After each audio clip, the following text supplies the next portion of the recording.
Have you ever been stuck in a maze? You know that feeling, right? You try one path, you hit a dead end, and then you have to backtrack. Well, it turns out that really human instinct, it actually has a name in the world of computer science. So today, we're going to dive into something called depth-first search, an algorithm that is way more powerful than you'd think, but also super intuitive. I mean, really, think about it for a sec. If I put you in front of a maze right now, what's your go-to strategy? How do you even start? Yeah, that's what most of us do, right? You pick a path and you commit to it. You follow it all the way down as far as it'll take you. And when you hit that dead end, you don't just throw your hands up and quit. Nope. You just retrace your steps to the last fork in the road and try a different way. It's simple, but man, is it a powerful strategy. Well, guess what?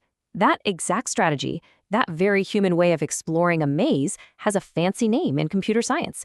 It's called depth-first search, or just DFS for short. And it's an algorithm that totally captures this idea of go deep first. Explore one option completely before you even think about looking at another. All right, so let's really get into it. What does it actually mean to be depth first? This quote really nails it.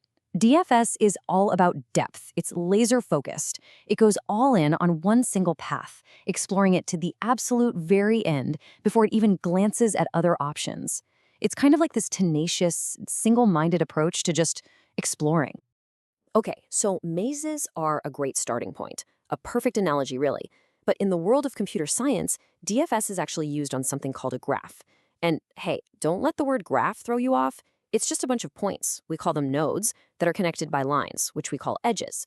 And these things can represent pretty much anything, like a social network connecting you to your friends, or even a city's roadmap connecting all the intersections. So how does DFS actually navigate one of these graphs? Well, it follows a few really clear steps. First, it just starts at any old node. Doesn't matter which one. Then, step 2, it dives as deep as it can down one path. Now, this is crucial. As it goes, it marks every node as visited. That's how it avoids going in circles forever. When it finally hits a dead end, that's step 4, it just backtracks to the last place it had a choice and, you guessed it, explores a path that hasn't been down yet. And it just keeps doing this over and over until absolutely everything has been explored. But wait, how does it remember where to backtrack to?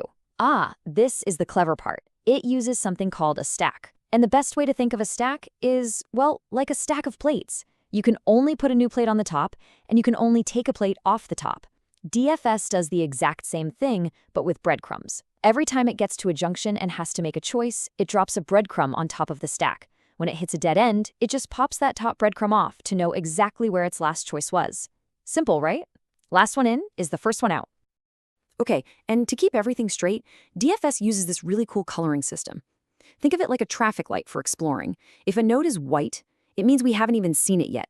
It's totally new territory. If it's gray, that means we found it and we're currently exploring paths that lead out from it. It's on our active to-do list. And once a node is black, we're done with it. It's been fully explored, every single path has been checked. This whole system is basically the secret sauce that makes sure DFS is super efficient and never gets lost, going in circles. Okay, so this is all a pretty neat idea, right? A cool thought exercise, but who cares? Why does any of this matter? Where do we actually use this maze-solving trick in the real world? Oh man, you would be surprised. The applications are everywhere. I mean, for starters, it's amazing for solving puzzles like Sudoku, where you try one number and just follow that path to see if it works. It's also the backbone of something called topological sorting. Okay, think about building a house. You have to build the walls before you can put on the roof, right? There's an order to things. DFS is perfect for figuring out that exact sequence for any set of tasks that depend on each other. And it gets even cooler. In network analysis, it can find articulation points, which are basically critical weak spots that, if they failed, would split the entire network apart. But really, DFS is way more than just a collection of cool applications. It's a fundamental way of thinking about how to solve problems. And to really truly appreciate why it matters, you have to meet its famous counterpart. This is breadth first search, or BFS, and the comparison is perfect. If DFS is a deep-sea diver going all the way down one trench, BFS is more like a swimmer, checking out the entire surface of the water, level by level. So DFS is really space efficient. It's lean, you know? It only has to remember the path it's currently on. BFS, on the other hand, can be a bit of a memory hog because it has to keep track of a lot more nodes. But, and this is a big but, BFS gives you a rock-solid guarantee. It will always find the shortest path. So which one do you use? It totally depends on what you're trying to do. And speaking of efficiency, you're going to see this funky-looking notation pop up when people talk about DFS. This is called Big O notation, and it's just a way for computer scientists to talk about how fast and efficient an algorithm is.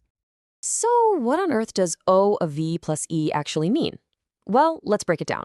V just stands for vertices. Remember, those are the nodes or points. And E stands for edges, the connections between them. All this formula is really saying is that the time it takes to run DFS is basically tied to the number of things it has to look at. It touches every single node and every single edge exactly one time. That's it. No wasted effort. I mean, in the world of algorithms, you really can't get much more efficient than that. And this quote, this really gets to the heart of why DFS is so important. Its true power isn't just as a standalone tool. It's a fundamental building block. So many other, way more complex algorithms actually use DFS as a subroutine to get their own jobs done. You know, learning DFS is kind of like learning a power chord on a guitar. Once you know it, you can suddenly play a ton of different songs. So I want to leave you with this thought. The next time you're facing some big, complicated problem, just remember the maze.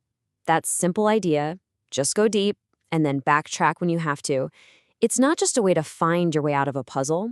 It is a profoundly powerful way to solve problems, and it's beating at the very heart of our digital world.